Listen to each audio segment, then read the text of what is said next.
Assalamualaikum warahmatullahi wabarakatuh, Ibu dan teman-teman sekalian. Perkenalkan, saya Azara Rafatul Ilmi dari S1 Psikologi.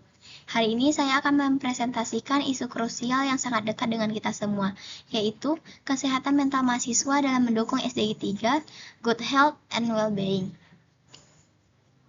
Latar belakang isu krusial kesehatan mental mahasiswa. Mahasiswa saat ini menghadapi tuntutan akademik yang tinggi, tekanan sosial, dan perlunya adaptasi lingkungan kampus yang baru. Semua ini tentunya memicu stres, kecemasan, dan kelelahan mental. Selain itu, perubahan pola belajar pasca pandemi juga menambah beban psikologis, menyulitkan kita untuk mencapai keseimbangan antara akademik dan mental. Oleh karena itu, kesehatan mental menjadi sangat krusial. Tidak hanya untuk kelulusan, tetapi juga untuk mendukung pencapaian tujuan pembangunan berkelanjutan atau SDG nomor 3, yaitu hidup sehat dan sejahtera. Ada 4 pertanyaan mendasar. Yang pertama, apa saja yang mempengaruhi kesehatan mental mahasiswa? Yang kedua, bagaimana stres akademik mempengaruhi kesejahteraan? Yang ketiga, mengapa kesehatan mental penting dalam konteks SDG 3? Yang keempat, bagaimana mahasiswa dapat meningkatkan kesehatan mental? Tujuan penulisan. Yang pertama, menjelaskan faktor-faktor yang mempengaruhi kesehatan mental mahasiswa. Yang kedua, menguraikan dampak stres akademik terhadap kesejahteraan psikologis. Yang ketiga, menjelaskan kaitan kesehatan mental dengan SDG 3, Good Health and Well-being. Yang keempat, mengidentifikasi peran mahasiswa serta tantangan dalam peningkatan kesehatan mental. Dan yang terakhir, menyusun rekomendasi untuk mendukung pencapaian SDG 3. Faktor yang mempengaruhi kesehatan mental. Yang pertama, ada tuntutan akademik, seperti tugas, ujian, dan deadline yang bertubi-tubi secara langsung meningkatkan risiko stres. Yang kedua, perubahan lingkungan sosial, di mana adaptasi di lingkungan baru seringkali membuat kita rentan terhadap kecemasan. Yang ketiga, kualitas tidur yang buruk. Kurang tidur bukan hanya membuat kita lelah, tetapi juga berkontribusi pada depresi dan sulit konsentrasi. Yang keempat, tekanan eksternal yang berasal dari keluarga, pekerjaan, dan ekspektasi diri mempengaruhi psikologis. Dan yang terakhir, minimnya dukungan dan stigma yang kuat seringkali membuat mahasiswa takut atau enggan mencari bantuan profesional. Lantas, apa dampak stres akademik ini? Dampaknya nyata dan mengganggu kesejahteraan kita. Secara akademis, terjadi penurunan motivasi dan kesulitan berkonsentrasi, yang puncaknya adalah menurunnya prestasi. Secara psikologis, muncul gejala depresi dan kecemasan serta kelelahan emosional.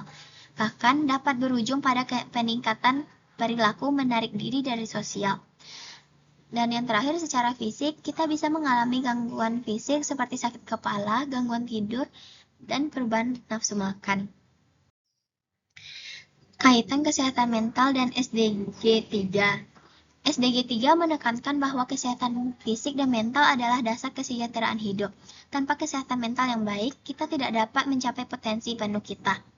Gangguan mental secara langsung mempengaruhi produktivitas SDM. Mahasiswa yang tidak sehat mentalnya akan sulit berkontribusi secara optimal. Maka, akses layanan kesehatan mental yang merata adalah bagian dari target SDG 3. Sebagai mahasiswa, kita memiliki peran penting. Pertama, menjadi agen edukasi sebaya, yaitu meningkatkan kesadaran tentang kesehatan mental di lingkungan pertemanan kita.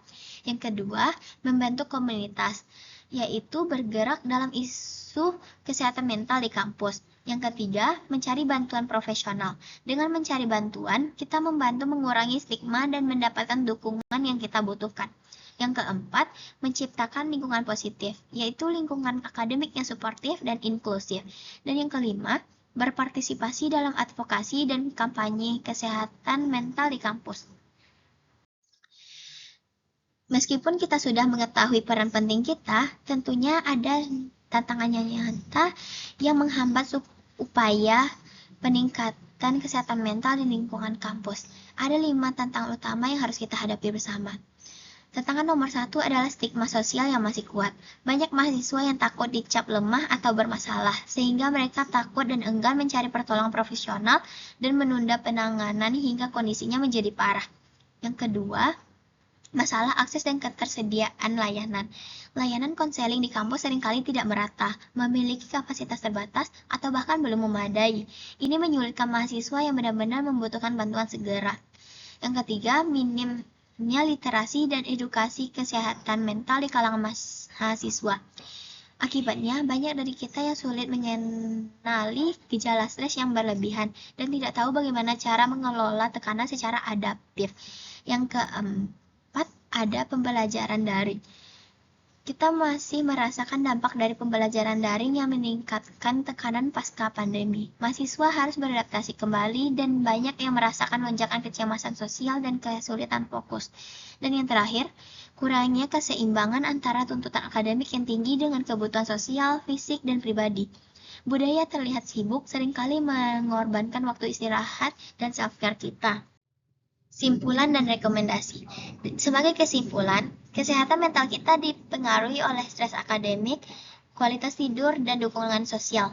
Dampaknya signifikan terhadap prestasi dan kesejahteraan. Isu ini adalah bagian penting dari SDG 3 dan memerlukan perhatian serius dari semua pihak, termasuk kita sendiri. Untuk mendukung pencapaian SDG 3, ada beberapa rekomendasi yang harus kita dorong. Untuk kampus, perkuat fasilitas konseling dan layanan kesehatan mental yang merata, serta sediakan program literasi kesehatan mental yang mudah diakses. Untuk dosen, sesuaikan beban akademik agar lebih proporsional. Untuk mahasiswa, kembangkan strategi coping adaptif untuk mengelola stres dan galakkan upaya pencegahan serta advokasi kolektif.